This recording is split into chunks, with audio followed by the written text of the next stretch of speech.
Now, what does that tell us? That tells us that whoever wrote the Gospel of Luke, and again, I'll tell you that it wasn't the historical person called Luke who's a companion of Paul, probably, but whoever wrote this says that he did some research. He collected other sayings about Jesus. He even looked at other written accounts. And from those different things, he himself compiled his own gospel.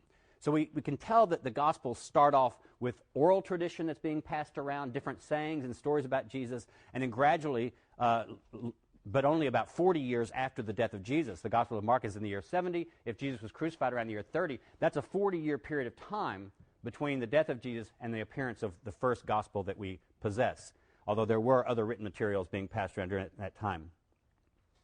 Now, what does this say about this? Some of this, we tend to think as modern people that a written text is actually the best thing. It's better than just rumor or hearsay or oral tradition. It's interesting, though, that some ancient people didn't think that. In fact, there's a guy named Papias. He's on your handout. He was a Christian leader who lived, probably wrote about some of this stuff around the year 130 or 140. And he says this about his own little research. I shall not hesitate to put down for you with my interpretations whatsoever things I well learned at one time from the presbyters, just meaning the old guys, elders, and well remembered, confidently asserting truthfulness for them. For I did not take pleasure, as the multitude does, in those who say many things, but in those who teach the things that are true. Nor did I take pleasure in those who recall strange commands, but in those who recall the commands given by the Lord to the faith and coming from truth itself.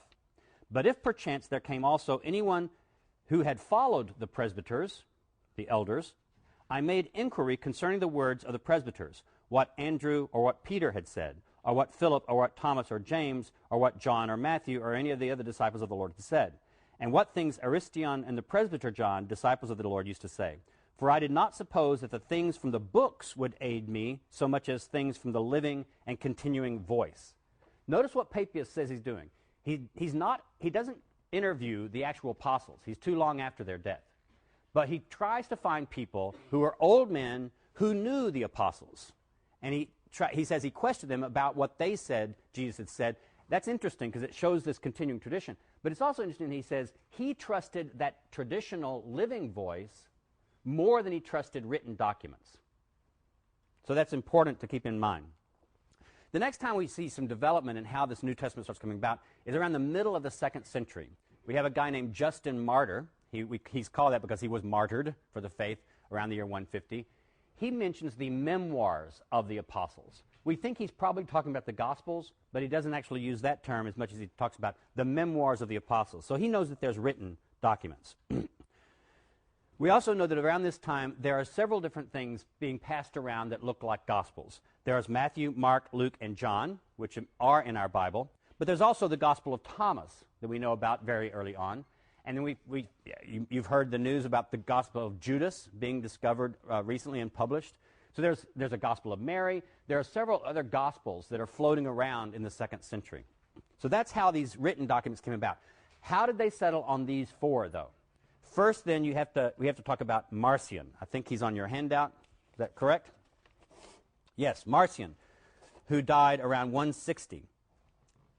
Marcion was this guy from Asia Minor, modern-day Turkey, and just get used to that term because whenever we say Asia Minor, we're talking about that section around the Mediterranean that now is called Turkey, but it was called Asia Minor generally in the Roman imperial period. Marcion came to Rome from Asia Minor. He seemed to be a successful businessman, a shipbuilder. He gave the Roman church a huge sum of money, and so he got a lot of honor. But then he started teaching some doctrines that struck other Christians in Rome as being a little bit off.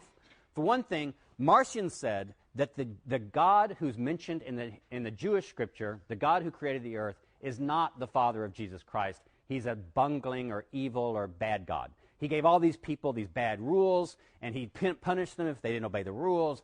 That's not the God that Jesus talked about as being the God of grace and love and mercy. So he said, that God is not the Father of Jesus Christ. That's not the God that Jesus was talking about. So what we need to do is throw away Jewish scripture. So he said, Christians don't need Jewish scripture. That's all about a wrong God anyway. It's about a false God. We don't need that. What we need, he said, is the gospel. And in fact, he chose one of these gospels. He took the gospel of Luke. Why did he take the gospel of Luke? Because he believed Luke had been a companion of Paul, and Luke correctly passed on Paul's gospel, because Paul was Marcion's fave apostle. Marcion believed that Paul had been the only one of the different apostles who got it right, because he taught people you don't have to obey the Jewish law. In fact, he taught people you shouldn't obey the Jewish law. So Marcion said, Paul got it right. He threw out the Old Testament, he threw out the Jewish God, and he introduced the correct gospel of Jesus. And Luke recorded that in his gospel. So Marcion said, the only thing that should be scripture for us is not all that Jewish scripture. Get rid of that. We just need the 10 letters of Paul that he knew about. Now, there are actually 13 letters of Paul that claim to be by Paul in our Bible. Marcion seemed to know only 10 of them. That might be interesting later on in the semester, too. But he seemed to only include 10 letters in his list. And then, so the 10 letters of Paul and Luke. Now, you may have noticed, if you've actually read any of the letters of Paul and the Gospel of Luke, that these people seem to believe that the Creator God mentioned in Jewish Scripture actually was the Father of Jesus Christ. Marcion noticed some of those places, too, or like when Paul seemed to be quoting Jewish Scripture. So Marcion said, aha, the other Jewish apostles, the bad apostles, got hold of Paul's letters, and they got hold of the Gospel of Luke, and they adulterated it. They put all this other stuff in. So Marcion claimed that he could edit out all the added stuff out of Paul's letters and out of the Gospel of Luke. And this edited version of the Gospel of Luke and the 10 letters of Paul, that's what Marcion published as his canon. This is the first time we have in Christianity someone attempting to say, this is the authoritative list, and all these other things are not part of the list. Marcion, who came to be considered a heretic by Orthodox Christians, remember that at this time there's a lot of different kinds of Christianity, so how do you tell an Orthodox Christian from a heretical Christian? Well, it's your judgment call or mine in the 2nd century. You hadn't had yet the creeds that would try to settle these things for good like you did in the 3rd and 4th century, the 4th century. But a lot of Christians in Rome, the Bishop of Rome, a lot of other people considered Marcion a heretic for this. They kicked him out of the church. They gave him back his money that he had given to the church, and they kicked him out, and they declared this is heretical. The Creator God really is God. The Jewish Scripture really is our Scripture, and the Jewish God is really, the God of Israel is the God of Jesus Christ, also the Father of Jesus Christ. But Marcion seems to really put the scarab of Jesus into the Roman Church. If you didn't accept Marcion's canon, his list, what was going to be your list? If you said that the other Gospels were just as important as the Gospel of Luke, who said so, and why, and who's going to pronounce this? Marcion, though, seemed to have spurred other Christian leaders to decide what they thought Christian Scripture should do. So what do you do about the Gospels? You have 4 different Gospels accepted by some people, 5 or 6 by other people.